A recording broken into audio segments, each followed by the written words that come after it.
ছিল আমাদের কাছে বাঁধাকপির তরকারি এবং ডাল, আর ছিল পনির দিয়ে, আলু দিয়ে, পটল দিয়ে তরকারি। সেটা দিয়ে আমাদের চম্পস করে খাওয়া দাওয়া হবে। চম্পস লদলদে জিনিস বন্ধুরা, আমি এখন ভেন্ডি দিয়ে লদলদে জিনিস করে খেতে চলেছি। খাবারটি হবে একদম লদলদে খাবার। এই যে দেখে নিন। খাওয়া দাওয়া দেখার আগে সকল বন্ধুদেরকে জানাই শুভ সপ্তমীর শুভেচ্ছা। এবছরে আমাদের এখানে প্রথমবার পুজো হতে চলেছে। এই নিউ উজ্জ্বল সংঘ অনেকদিন আগে থেকেই ছিল। এবছর আমরা সব ছেলেগুলো পুজো করছি একসাথে। আমরা আমাদের গ্রামবাসীর কাছে অনেক সাপোর্ট পেয়েছি এবং সকলেই আমাদেরকে ভালো রকম ভাবে হেল্প করেছে এবং কিছু কিছু ভাইরা আছে অক্লান্ত পরিশ্রম করে চাঁদা একটা করে আমাদের এই ঠাকুরটি এনেছে। বন্ধুরা, ওই ভাইদের জন্য অবশ্যই একটা লাইক হবে। আমি প্রসাদটি নিয়ে এখন ভাতে বসে পড়েছি। সেই লদলদে ভেন্ডি দিয়ে এক মুখ ভাত ভরে এক ঢোকে কি সুন্দর গিলে ফেলেছি। বন্ধুরা, কেউ এতগুলো করে একসাথে মুখে ভাত ভরতে যাবেন না, কারণ এতে ক্ষতি হতে পারে। আমি এটা এন্টারটেনমেন্ট করার জন্য আপনাদের সামনে বানিয়েছি। বন্ধুরা, এরকম সিদ্ধ সিদ্ধ খেতে আমার খুবই সুন্দর লাগছিল, কারণ এতগুলি ভাত খেতে আমার বেশি সময় লাগছিল না। এক চান্সে মুখের মধ্যে শেষ হয়ে যাচ্ছিল। দিয়ে খাবারের পাটটি চুকিয়ে দিয়ে একদম ডাল নিয়ে নিয়েছিলাম অনেকটা এবং একটি কাঁচা লঙ্কা। এই ডাল আর কাঁচা লঙ্কা দিয়ে সুন্দরভাবে ভাতটিকে আজকে খেতে চলেছি। কিন্তু বন্ধুরা, একটা জিনিস দেখুন, আমি পুরো ভাতটি ডালটাকে এবং বাঁধাকপিটাকে দিয়ে মাখিয়ে নিয়ে কাঁচা লঙ্কার কামড়টি কত সুন্দরভাবে দিয়েছি। বন্ধুরা, লঙ্কাটিও প্রচুর ঝাল ছিল।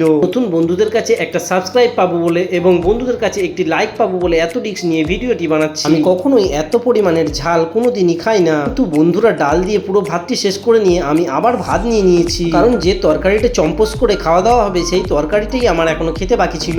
সেটি ছিল এই পনিরের তরকারি। পনিরটিকেও সুন্দরভাবে মেখে নিয়ে আমি এখন মুখের মধ্যে ভাত পুড়ে নেব। তাও বন্ধুরা দেখুন, কতগুলো ভাত আমি একবারে মুখের মধ্যে ঢুকিয়ে নিলাম। আর সত্যি বন্ধুরা, আজকে খাওয়া দাওয়াটা খুবই অসাধারণ হয়েছিল, তাই এত পরিমাণের ভাত খেতে পারলাম। বন্ধুদের শারদীয়া শুভেচ্ছা রইল এবং আমার থেকে বড়দের প্রণাম জানিয়ে ভিডিও শেষ করলাম।